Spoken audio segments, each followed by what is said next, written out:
fun.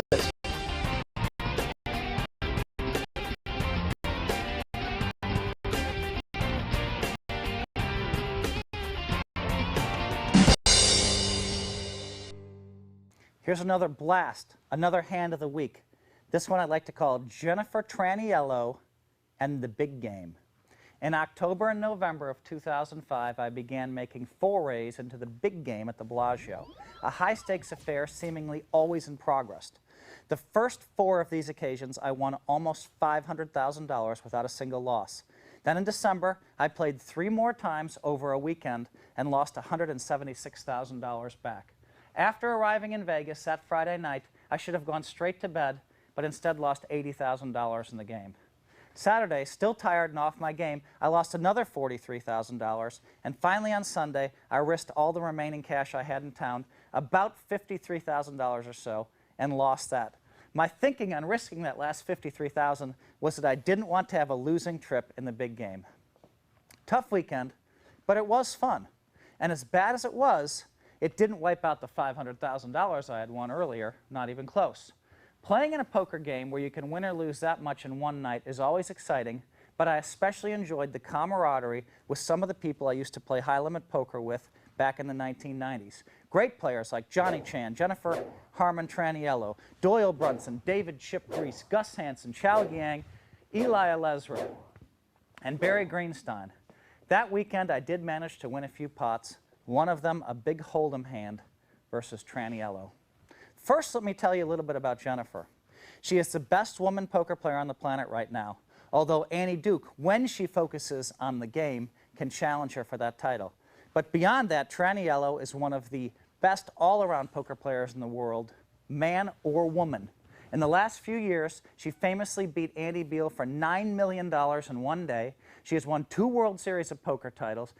And if that is not credentials enough, she has also made several World Poker Tour final tables. Traniello has proved that she has the rare combination of poker skills necessary to compete successfully in both the big-time poker tournaments and the high-limit side games. She also plays in the big game almost every day and has earned the respect of all the great players in that game. No less authorities than Brunson and Chan feel that she is, quote, one of the best all-around poker players in the world. The big game is a 2,000, 4,000 limit mixed game, meaning that you play more than one discipline, usually at least 6 different brands of poker, like 7-card stud, Omaha 8 or better, Texas Hold'em, stud 8 or better, deuce to 7 triple draw, ace to 5 triple draw, by rotating from one brand of poker to the next. It was during the Hold'em part of the mix that I looked down at pocket kings and made it 4,000 to go in late position. Traniello made it 6,000 to go from the small blind with her pocket aces, and I called. I merely called a re-raise instead of raising it again to disguise the strength of my hand. Why make it 8,000 to go and alert Traniello that I had a huge hand? Instead, I would play the hand hard later on. The flop was king 4-4, giving me top full house. Nice flop, Phil. Traniello bet 2,000. I raised to make it 4,000 to go, and now she just called me. The next card, 4th Street, was an 8. Traniello checked, I bet 4,000, and she just called the bet. The last card, the river, was a 5. Traniello checked again, and I bet 4,000. She then raised it up, making it 8,000 to go, and I instantly re-raised, making it 12,000 to go, and she called. Speaking of slow playing a hand, Traniello had waited until the river to raise me, opting merely to call my raise on the flop and call my bet on 4th Street. She had played her pocket aces in a very unorthodox way, disguising the strength of her hand all the way to the river. Most players holding her pocket aces would have raised it on 4th Street.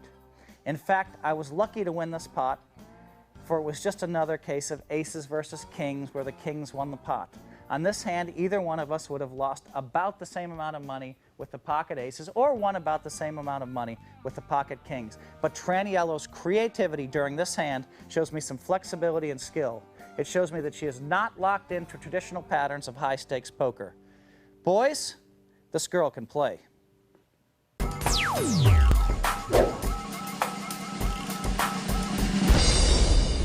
I amplify. Do you?